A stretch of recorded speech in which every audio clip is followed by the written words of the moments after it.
Colorado, Oregon was on Saturday.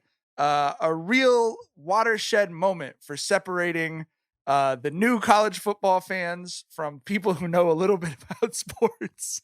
Boy, this was an internet event like no other. Because I think everyone who knows sports understood Oregon's going to win this game comfortably. Maybe we're not thinking they're going to be up 42-0 or whatever. But like, you have people, paid professional sports broadcasters, talking about, well, they're lucky Travis Hunter wasn't playing. No.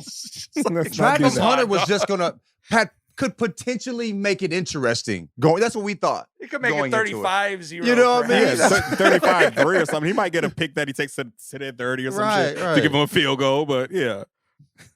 No. Travis Hunter was not going to impact the game, single-handedly impacting the game and fucking, tilt the scales on that. No.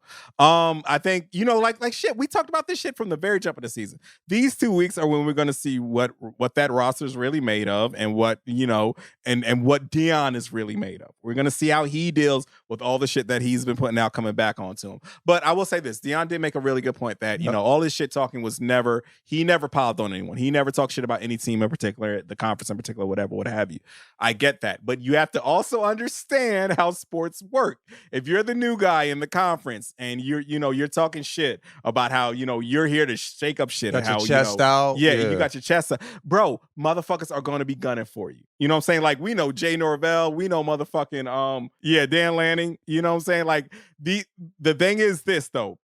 College football coaches know this. When you have a spotlight, take advantage of it. ABC, always be recruiting, right? And that's why we know, that's why the Colorado State had his moment in the Colorado State coach had his moment in the spotlight. That's why the Oregon coach had his moment in the spotlight, because when you're up on this big of a stage, you have to take advantage of that. And they're talking shit back, and that's college football, bro.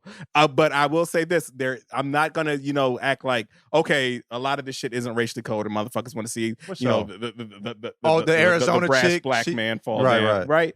There is that too, but we just got to know what's what and what's what. You know what I mean? Right, we have to because the understand what's shit talking and what's dog whistle shit, right? Like, Dan Lanning is shit talking. You know what I mean? Yes, Dan Lanning's he's got a black ass staff. I know people on his staff. Like, that dude is, like you said, taking advantage of the spotlight.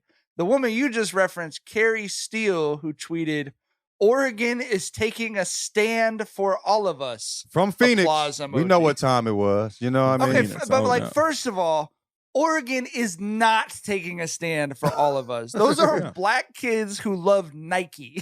Like, they do not give a fuck about as someone who knows people Carrie on that or whatever. Team, they do not give a fuck about Carrie Steele. I promise you, they don't give a fuck about all of us.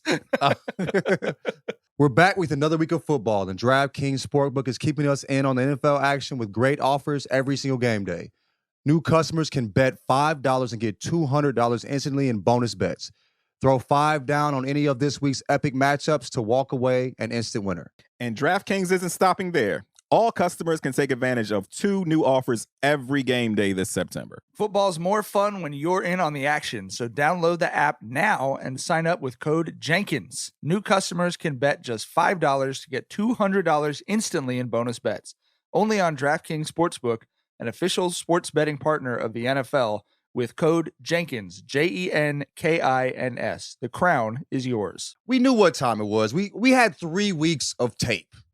I'd been saying, go to get you some racists from, you know what I mean?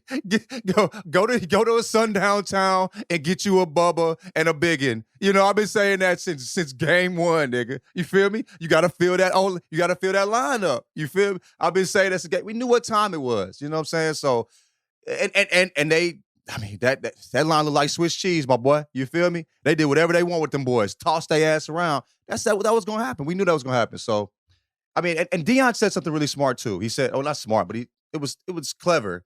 And I mean, it's true. He's like, give me now. This is the worst we're going to be. And I truly believe that. He gonna take his ass down there to the Bible Belt and bring back some of them biggins. And they're going to be all right next year. So, yeah, bro. I mean, we knew what time it was. It was. So next week is going to be even worse. Yeah. So yeah. It is what it is. USC about to clown too. But to go on what you said about how Deion said, "Get me now," like that is a man who understands how that's the man who understands his worth in recruiting, saying some shit like that. Yeah, right. He's setting it up. Tap in. We're gonna be smacking these niggas next year. You know what I'm saying? Yeah, because so much of college football is, are you recruiting well? Are you getting the kids you're supposed to get? Are you getting the kids that you built your program up, to appeal to? Are they buying in on that shit, right? Like that's so much of college football is that. And usually the first time that a college coach is slipping on his way out is when he's losing, footing in the recruiting. Right. And so often that comes down to like, assistants, because assistants are out there on the on the recruiting trail, and kids are buying into, who they're going to be, reporting to directly and shit like that. And I looked up Colorado's offensive line coach. He looks like a motherfucker who can get some MAGA motherfuckers. I'll tell you that much. He looks like he might be putting in some work on that regard. So we'll see.